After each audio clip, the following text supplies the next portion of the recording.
Hello, everyone. Today we're breaking down a book that many people consider too simple until they face the reality of today's economy. The world of 2026 feels like a system that's spinning out of control. Artificial intelligence is changing the rules faster than people can adapt. Markets behave like a living organism, exploding into growth one moment and wiping out billions the next. Inflation quietly erodes your money while you're just living and working, and at the same time, it feels like there are more opportunities than ever before. But there's a paradox. The more opportunities there are, the more people end up with nothing. And here's the question almost no one asks. What if the problem isn't the complexity of the world, but the fact that we ignore basic principles because they seem too obvious? What if the fundamental laws of money haven't changed at all? What if they were defined long before banks, stock markets, and cryptocurrencies, and still determine who builds wealth and who stays stuck in the endless cycle of earn and spend?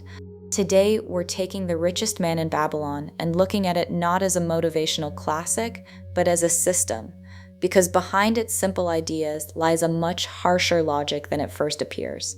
Most people today are making the same mistake as the citizens of Babylon thousands of years ago. They work for money that disappears faster than they can earn it.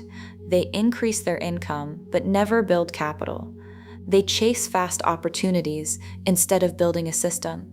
And that's exactly why principles that are 4,000 years old are more powerful today than any modern strategy. In this video, we're breaking down the 7 rules of Arcade, the richest man in Babylon, but not at the level of save 10% and you'll be fine. We're going deeper. Why these rules fail for most people in 2026, where the breakdown actually happens, and what needs to change for them to work in real life, not just on paper. You'll learn why advice from today's brick makers on social media looks smarter than ever, yet still leads to losses. Why access to information doesn't make people richer, and why in a world driven by algorithms, hype, and instant decisions, the only real advantage is discipline, the one thing nobody wants to follow. This is Bestsellers Exposed, and today we're putting to the test a book that has outlived empires to find out whether you can survive the economy of 2026. And now here's the key point. The problem isn't that people don't know what to do. The problem is that they don't have a system, and that's exactly what Babylon gives you. Not motivation, but a clear structure. Arcade breaks everything down into 7 rules, simple on the surface, but they determine whether you build capital or stay stuck in the same cycle. And it's important to understand these rules only work together as a system. But everything starts with the first one, the most obvious, and at the same time the most ignored. Rule number 1, pay yourself first. It sounds simple, but this is exactly where most people fail. Because understanding something is not the same as applying it, especially in the reality of 2026. So let's break down what's really behind those 10%. The essence of the first rule is extremely simple. Save no less than 1/10 of everything you earn. It's a fundamental principle from The Richest Man in Babylon, and precisely because of its simplicity, it's almost always underestimated. People hear 10% and treat it like a basic tip, something they can start later. But in reality, this isn't a suggestion. It's the point where the divide begins, between those who build capital and those who stay trapped in the cycle of consumption. The problem is that most people interpret this rule too literally, as simply setting money aside. But it's not about saving, it's about priority, about who gets access to your income first. If it's not you, then you're automatically working for everyone else. Services, banks, platforms, random purchases, impulses. And in 2026, this system hasn't just gotten stronger, it's become aggressive. The world around you is literally designed to drain your account. While you sleep, an algorithm quietly charges you for a subscription you've already forgotten about. While you scroll, systems analyze your behavior and present products at exactly the price you're psychologically ready to pay. While you're focused on your life, your money is already being distributed, just not in your favor, and at some point you realize something unsettling. You're not spending money, it's being extracted from you. In this environment, the old model of "I'll just be disciplined" no longer works. Behavior loses to architecture. That's why in 2026, the 10% rule evolves. It's no longer enough to save. You have to make it inevitable. The money must be removed before you even perceive it as available. Automatic transfers, separate accounts, isolated wallets, even stablecoins as a transitional layer, the tool doesn't matter. What matters is removing yourself from the decision point, because if you rely on willpower, the system will always be faster. But there's another level that most people miss. Even when you start saving, you feel in control. You open your banking app, see a number, and feel calm, stable, safe. And that is the most dangerous illusion, because while you're looking at those numbers, inflation is doing its job. Quietly, gradually, without dramatic moves. It doesn't take your money away, it takes away its meaning. The number stays the same, but what it can buy keeps shrinking, year after year. This is the illusion of safety. You think you're preserving money, when in reality you're locking in its decline. Babylon didn't have this problem. Arcade's gold couldn't lose 10% of its value in a year just because someone decided to produce more clay tablets. It held value on its own. Our gold is different. Today, money is not a final form. It's a temporary state, and if it stays there too long, you lose. That's why it's critical to understand modern gold coins are no longer money itself. They are assets, anything that preserves or increases purchasing power. But here lies another trap: the search for the perfect investment, maximum returns, rapid growth. That pulls you right back into emotional decision making. The real goal is different: not to guess, not to beat the market, but to move out of passive storage and into a system where money participates in value creation, where it works instead of sitting still. And this is where the first rule reveals its true depth. It's not just save 10%, it's a three-layer structure. First, discipline. You separate part of your income. Then, architecture. You automate the process and remove yourself from the equation. And finally, understanding. You don't leave money in a passive state, but convert it into working assets. If even one of these layers is missing, the rule breaks. You can know it, you can try to follow it, but without a system and without the next step, it becomes an illusion of progress. And that's exactly why most people, despite access to information, never actually build capital. The first rule isn't about money, it's about control of the flow. And if you don't control the flow, someone else will. And this is where the next step becomes important, because saving alone isn't enough. The system has to be balanced. That's why Arcade introduces the next rule. Rule number 2, control your expenses. In the original, it sounds simple: distinguish between needs and wants. But if you look at it through the lens of 2026, it becomes clear that this is no longer about financial literacy in the traditional sense. It's about your ability to maintain control in an environment that is designed to take that control away from you. In the past, the choice was straightforward. You needed something, you bought it, you didn't, you moved on. Today, that mechanism is broken. We live in a subscription economy where money doesn't leave at the moment of decision, it leaves continuously in the background. Music, video, software, services, delivery, cloud storage, dozens of small charges, each one insignificant on its own. But together, they create a constant outflow that you stop recognizing as spending. It's no longer an event, it's a process.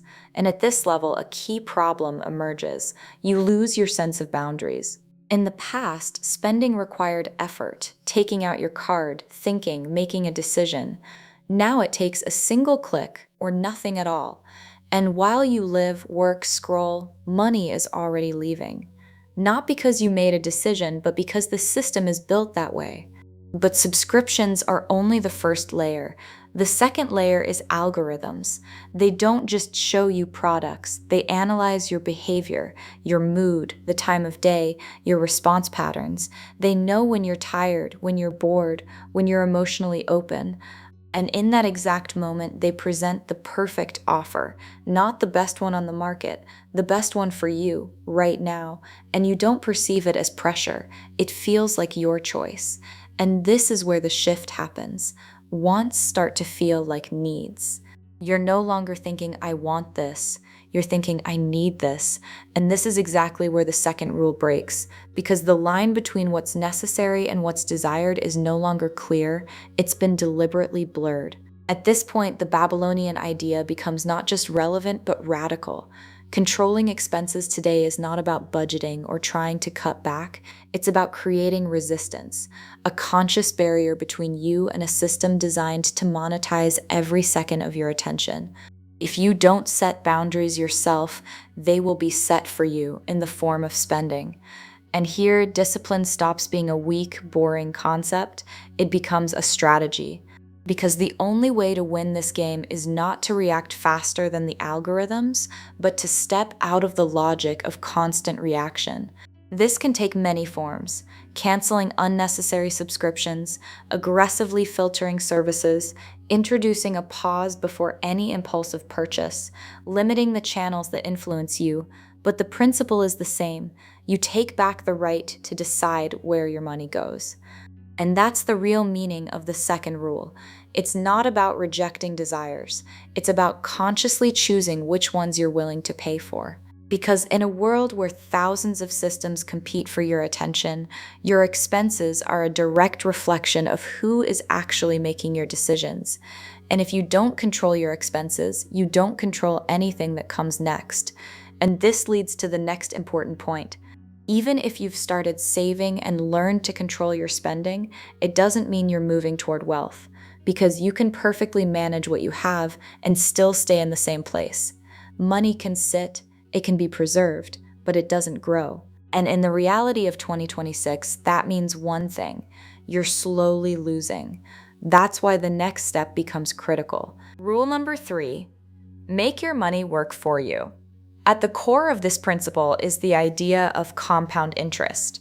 But if you strip away the familiar wording, it's really about something deeper: a shift from linear thinking to exponential thinking. Most people operate in a simple framework. I worked, I got paid. Income is seen as a direct result of time and effort. But the moment capital enters the system, a different type of growth appears.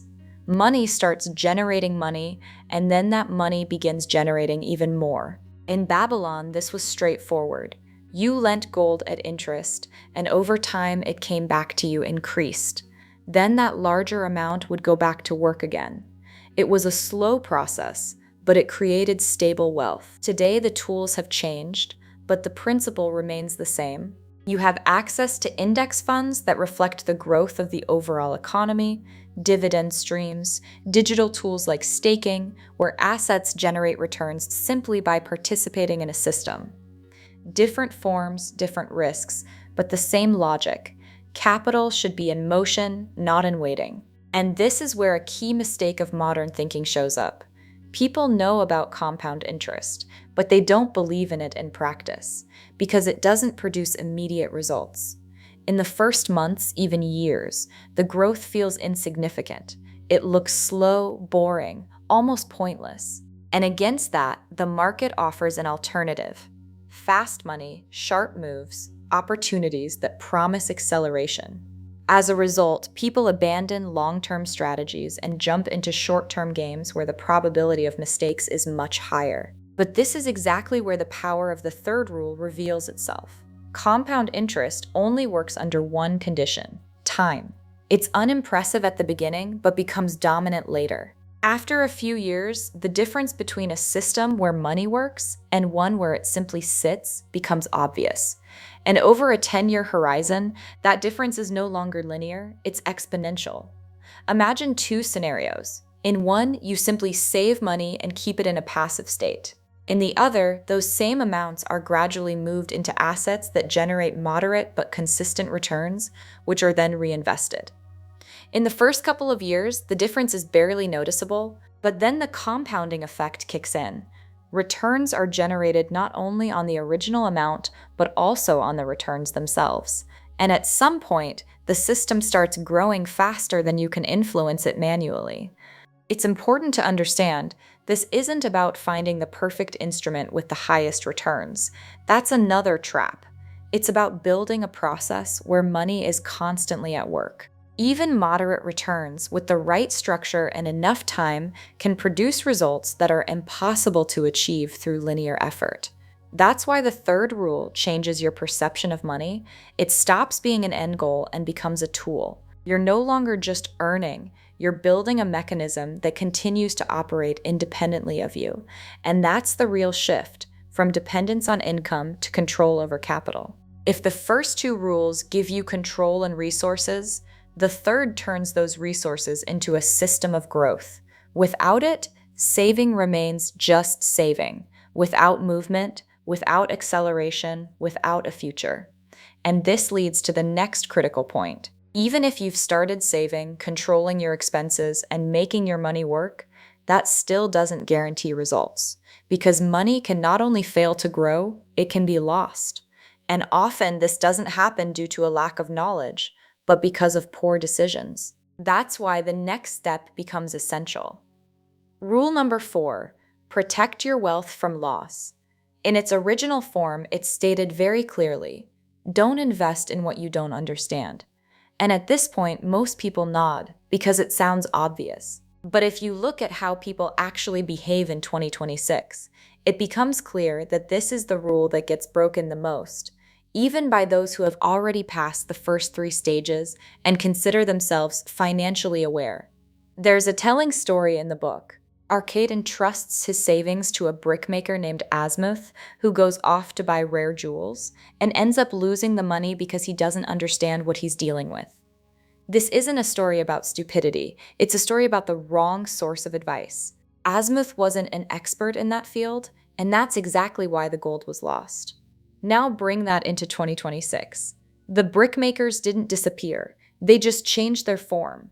Today, they might be influencers with polished content, Telegram channels offering exclusive signals, people who were talking about one thing yesterday and are now confidently explaining crypto, NFTs, or startups. Their content looks convincing, their arguments sound logical, and sometimes they even show results. And that's the trap. The quality of presentation has gone up, and so has the level of trust. But the underlying problem hasn't changed. Someone can look like an expert without actually being one. And if you make decisions based on that, you're repeating Asmuth's mistake, just in a modern format. It's important to understand this. Most financial losses don't happen because of the market.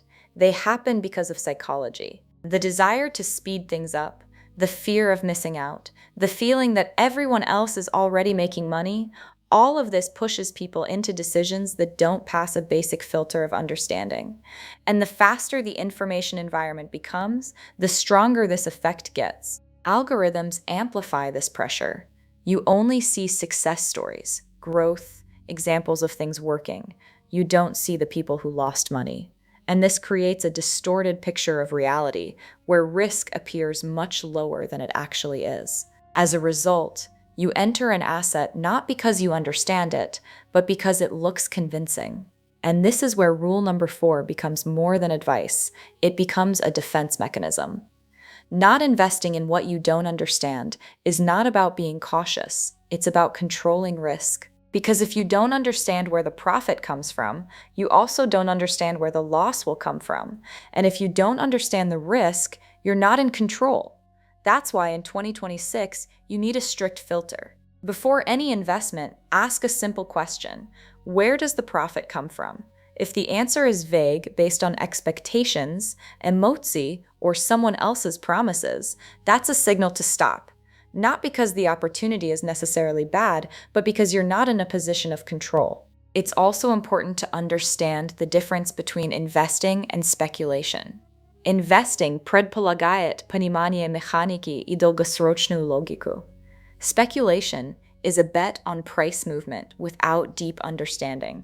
And the problem isn't that speculation exists, it's that most people don't realize which one they're actually doing. And this is where Arcade's rule becomes relevant again. Advice only has value when it comes from someone who is truly competent in that specific field, not just successful in general, not just someone who speaks well, but someone who actually understands the system you're entering. In today's world, that requires effort. You have to verify sources, separate expertise from presentation, slow down when you're being rushed, because one of the key characteristics of bad decisions is time pressure. If someone tells you you have to act now, last chance, you're missing out, it's almost always an attempt to bypass your critical thinking. In the end, rule number 4 comes down to a simple but harsh idea. It's better to walk away from an opportunity you don't understand than to lose capital trying to chase it. Because the money you've already saved and put to work is not just a resource, it's the result of a system. And losing it because of a bad decision means resetting that entire process. That's why protecting capital is not a conservative approach. It's the foundation of growth. And this is where the next step becomes important. Because it's not enough to preserve capital and avoid losses. You need to understand how it fits into your life, where it lives, what it becomes, and how it works for you over time.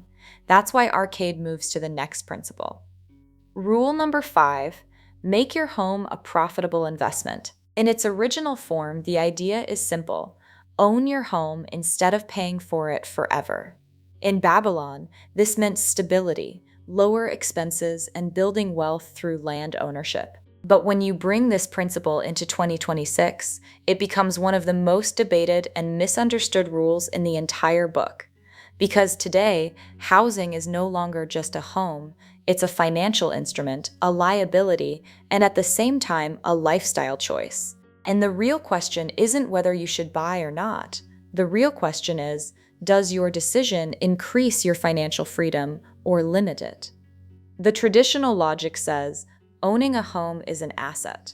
You stop paying rent, you stabilize your expenses, you build equity. But reality is more complex. High interest rates, taxes, maintenance costs, and location dependency, all of this can turn real estate not just into an asset, but into a heavy obligation. And in some cases, that obligation can become more restrictive than renting. At the same time, there's an alternative that didn't exist in Babylon: mobility. Digital nomadism, flexibility, the ability to change cities and countries based on income and opportunity. For some people, this offers more freedom and sometimes even more financial advantage than owning property. And this is where it's important not to fall into extremes, because neither strategy is universally correct. Babylon doesn't give you a fixed answer, it gives you a principle. Your home should not be a passive burden. If you own, it should work for you. That could mean appreciation, rental income, or reduced long-term costs. If you rent, it should give you flexibility that increases your income or opportunities. In both cases, the question is the same. Does this strengthen your position? The problem is that many people make housing decisions based on emotion, not analysis. Status, that's what people do. The feeling of stability, all of this often outweighs actual numbers. As a result, someone may own a home, but be financially constrained, tied to one location, and dependent on a single income stream. Or the opposite.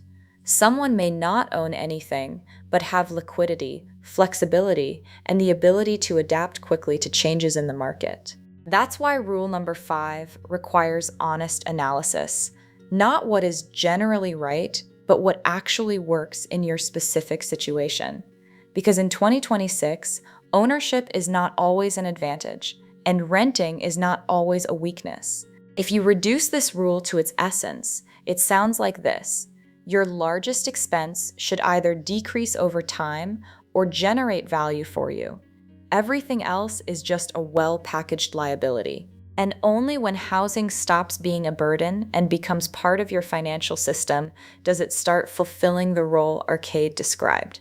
And this is where the next level appears. Even if you've built a system, saving money, controlling expenses, making your capital work, protecting it, and making conscious decisions about major assets, all of that is still about the present. But a financial system doesn't end with today. It has to survive time.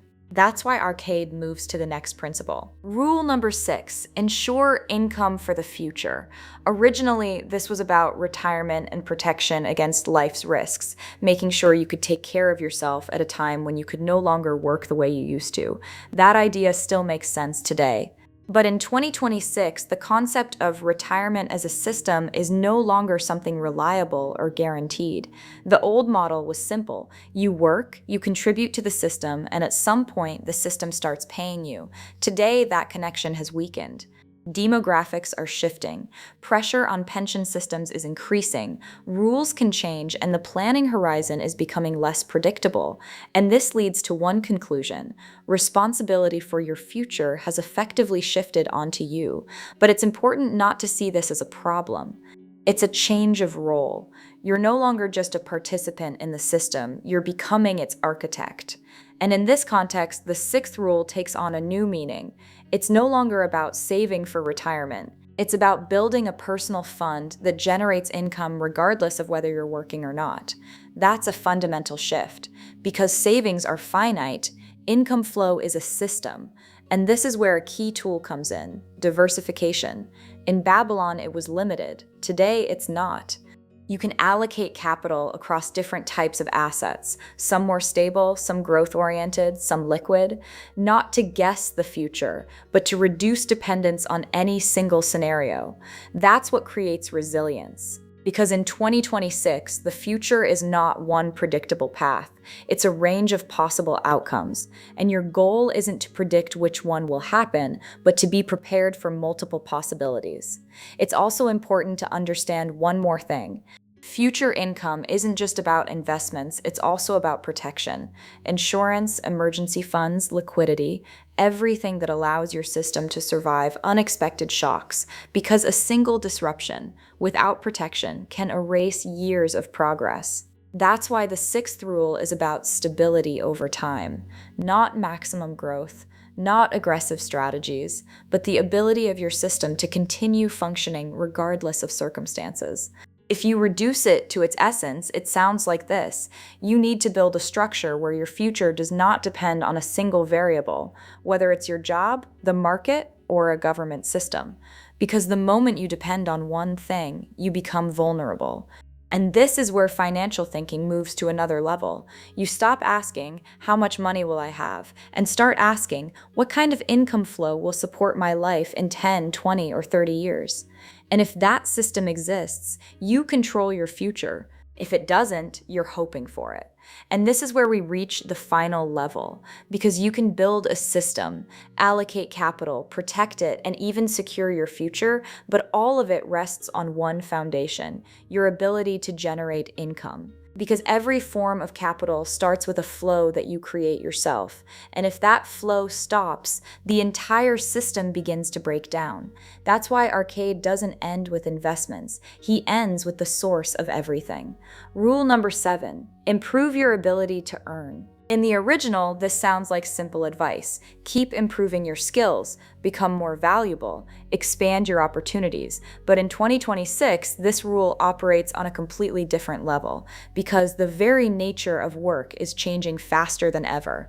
Today, you can lose almost everything: money, assets, markets, even entire industries. But there is one thing that stays with you: your ability to create value.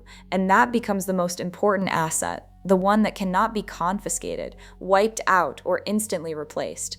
The paradox is that with the rise of AI, many people start to see skills as something less stable. It feels like technology is replacing people, automating processes, and devaluing human work, and there's truth in that.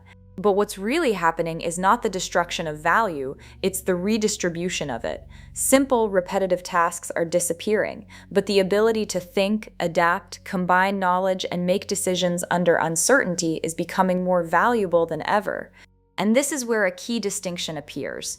You can have a skill that generates income today, but lack the ability to grow beyond it.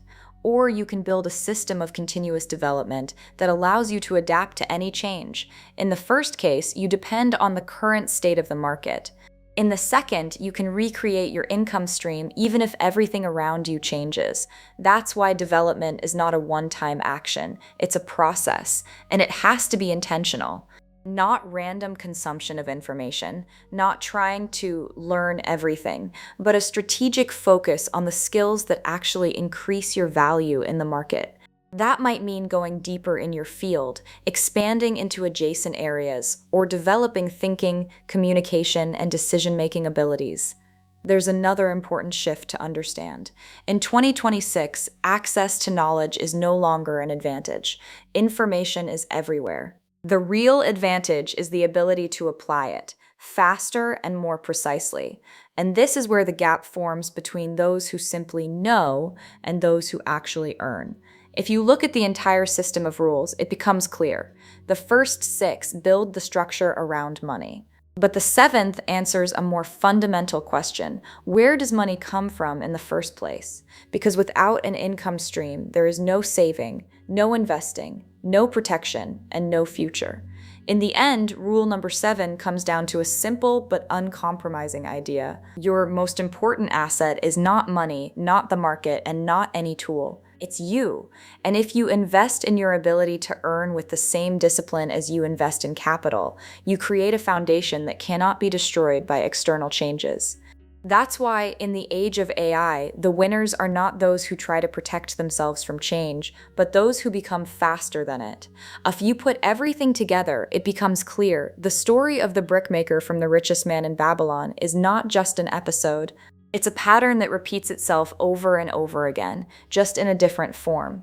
In 2026, the brickmakers haven't disappeared. They've become more convincing. They have an audience, visuals, arguments, charts, confident delivery. They speak fast, they sound certain, sometimes even accurate, but that doesn't make them competent. And this is exactly where the same mistake happens, the one that cost people money thousands of years ago and continues to do so today. Because the core hasn't changed. People still want to speed up the process. They want to bypass the system. They want results faster than they're supposed to happen. And that desire is exactly what makes them vulnerable. FOMO, the fear of missing out, is stronger than ever. You see growth, you see success stories, you see results, and it feels like you're falling behind.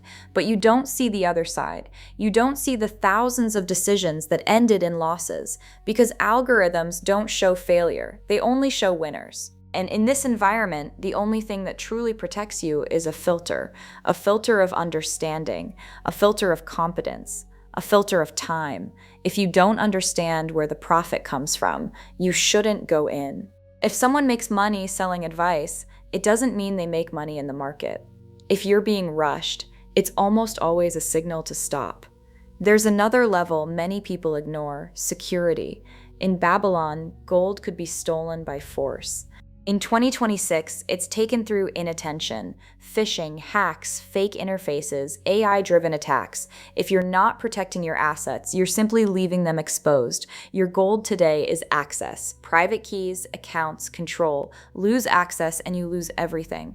And in the end, everything comes down to one simple idea, simple in words but difficult in practice.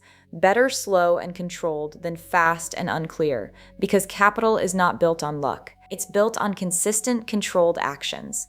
And if you look at all 7 rules together, it becomes obvious. They're not really about money, they're about behavior, about systems, about your ability to act correctly when everything around you is chaotic. Now, a question for you. You already know these rules. But which one are you actually not applying? Write it in the comments. It'll be interesting to see where most people break the system. If this video was useful, hit the like button. It really helps the algorithm understand that this kind of content matters. Subscribe to the channel if you want breakdowns of books that don't just motivate, but give you a system that actually works in the real economy, not just in theory. Thanks for watching. See you in the next video.